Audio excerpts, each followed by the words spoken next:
Hi friends, இன்றைக்கி வாங்க கருவாட்டு குழம்பு எப்படி செய்கிறதுன்னு பார்க்கலாம். ஃபஸ்ட்டு வானல் வச்சுருக்கிறதுக்கு நான் இன்றைக்கி நல்லெண்ணெய் ஊற்றி தான் செய்ய போகிறேன். நல்லெண்ணெய் ஊற்றிக்கிறேன். நல்லெண்ணெய் ஊற்றினதுக்கப்புறம் ஃபஸ்ட்டு கடுகு போட்டுக்கிறேன். கடுகு நல்லா பொரியட்டும். கடுகு பொரிஞ்சதும் அடுத்தது வெந்தயம் போட்டுக்கிறேன். அடுத்தது சின்ன ஜீரகம் போட்டுக்கிறேன். எல்லாம் பொரிஞ்சதும் அடுத்தது பூண்டு போட்டுக்கிறேன். ஒரு கைப்பிடி அளவு பூண்டு போட்டு நல்லா கொஞ்சம் வதக்கிக்கோங்க.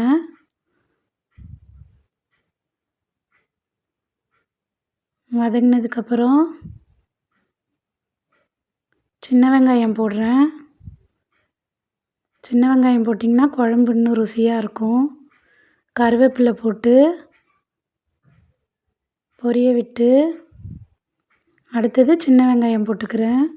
சின்ன வெங்காயம் போட்டிங்கன்னா குழம்பு கொஞ்சம் டேஸ்ட்டாக இருக்கும். அதுக்காக தான் சின்ன வெங்காயம் போட்டு வதக்கி விட்றேன்.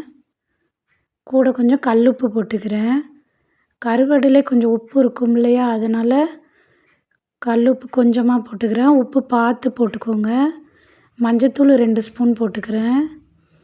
நம்ம இந்த கல் உப்பும் கொஞ்சம் உப்பு மஞ்சத்தூளும் போடும்போது வெங்காயம் கொஞ்சம் நல்லா வதங்கி வந்துடும்.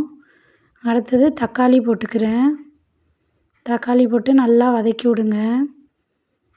ஹை ஃப்ளேம்லேயும் லோ ஃப்ளேம்லேயும் வச்சு நல்லா வதக்கி விட்டுக்கிட்டே இருங்க.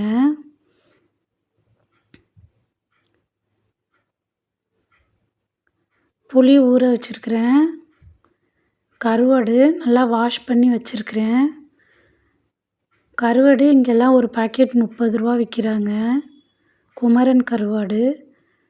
உங்கள் ஊர்லலாம் எவ்வளோ விற்கிதுன்னு கமெண்ட்டில் சொல்லுங்கள். 2 ஸ்பூன் வீட்டு மிளகாய்த்தூள் போட்டுக்கிறேன். போட்டு லேசாக வதக்கி விட்டுக்கிறேன். அடுத்தது முருங்கைக்காய் போட்டுக்கிறேன். நீங்கள் முருங்கைக்காய் சேர்த்து கருவாட்டு குழம்பு வைக்கும்போது அந்த வாசமே வேறு லெவலில் இருக்குங்க. அவ்வளோ வாசமாக இருக்கும் குழம்பு.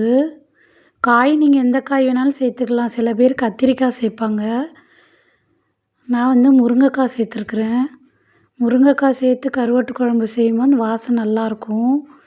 அடுத்து தண்ணி அரிசி களைஞ்ச தண்ணி ஃபஸ்ட்டு அரிசியை தண்ணி ஊற்றி நல்லா வாஷ் பண்ணி ஊற்றிட்டு அதுக்கப்புறம் 2வது தண்ணி ஊற்றுவோம் இல்லையா, அந்த தண்ணியை சேர்த்து செய்யும்போது குழம்பு இன்னுமே ருசியாக இருக்கும். அதனால் இந்த அரிசி தண்ணியை நான் ஊற்றிருக்கிறேன். புளி எடுத்ததும் ஊற்றிடாதீங்க. காய் அப்புறம் வேகாது. அதனால் காய் கொஞ்சம் வேகணும் இல்லையா, அதனால் புளி ஸ்டார்டிங்லேயே ஊற்றாமல் தண்ணி மட்டும் ஆட் பண்ணி தேவையான அளவு தண்ணியை மட்டும் ஆட் பண்ணி மூடி போட்டு நல்லா கொதிக்க வைங்க. முருங்கைக்காய் ஃபஸ்ட்டு நல்லா வேகட்டும்.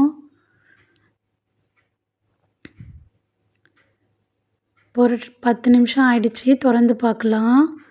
இப்போ நல்லா கொஞ்சம் கொதிச்சிருக்கு. முருங்கைக்காய் வெந்திருக்கான்னு செக் பண்ணிக்கலாம். பாருங்கள் எப்படி கொதிச்சு வந்திருக்குதுன்னு. முருங்கைக்காய் ஒரு 3/4 பதத்துக்கு வெந்திருக்குது. இந்த ஸ்டேஜில் இப்போ நம்ம புளி கரைசலை ஊற்றிக்கலாம்.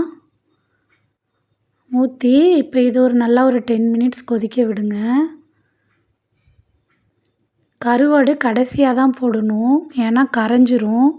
மீன் குழம்பு செய்கிற மாதிரி தான், மீன் கடைசியாக போடுற மாதிரி கருவாடும் கடைசியாக தான் போடணும்.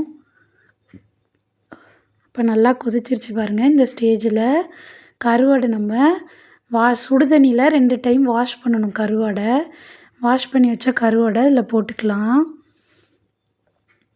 போட்டு இப்போ ஒரு 5 மினிட்ஸ் நல்லா கொதிக்க விட்டுக்கலாம். புளி பச்சை வாசனைலாம் நல்லா போனதுக்கப்புறமா கருவாடு லாஸ்ட்டாக போட்டுக்கணும். அவ்வளோதாங்க, கருவாட்டு குழம்பு